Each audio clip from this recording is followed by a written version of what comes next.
ஏன்னா அவங்களோட சூழ்நிலை வேற மாதிரியான சூழ்நிலை. அவங்க வந்து எப்படி இருக்கிறாங்க கர்த்தரிடத்துலன்னு அவங்களுக்கு மட்டும்தான் தெரியும். வெளியில இருந்து பார்க்குற நமக்கு அது தெரியாது இல்லையா? இப்போ இந்த ஏலி பார்க்குற மாதிரி தான் இன்னைக்கு அநேகர் ஒருத்தரை மாற்றி ஒருத்தர் நம்ம இப்படி தான் பார்த்துக்கிறோம். மற்றவர்களை தப்பாக தான் கற்பனை செய்து கொள்கிறோம். அன்னைக்கு நல்ல வேலை நைட் டைமு ஏலி கூட யாரும் இல்லாததுனால அவன் மட்டுமே அது தப்பாக அந்த பெண்ணை வந்து தப்பாக கற்பனை பண்ணுறான். அவள் குடிச்சிட்டு வந்திருக்கிறா போல அப்படின்னு சொல்லிட்டு.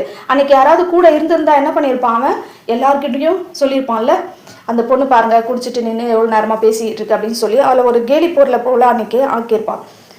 இன்றைக்கும் நம்ம அப்படி தான் என்ன பண்ணுறோம், மற்றவங்களை பற்றி நம்ம தப்பாக நினைக்கிறது இல்லாமல் அடுத்தவங்க கிட்டலாம் வேற சொல்லி அவங்க பாரு இந்த இடத்துல பார்த்தேன், நான் அவங்கள இவங்களோட பார்த்தேன், அவங்க இந்த வேலைக்கு போகிறாங்க, அவங்க அதை செஞ்சுக்கிட்டு இருக்காங்க, இவங்க இதை செஞ்சுக்கிட்டு இருக்காங்க, அதனால அவங்க தப்பானவங்க தான் அப்படின்னு நம்ம ஏதோ ஒன்று பார்த்துட்டு அவங்க சூழ்நிலை என்னன்னே தெரியாமல் நம்ம பார்த்துட்டு அவங்கள பற்றி தப்பாக கற்பனை பண்ணிட்டு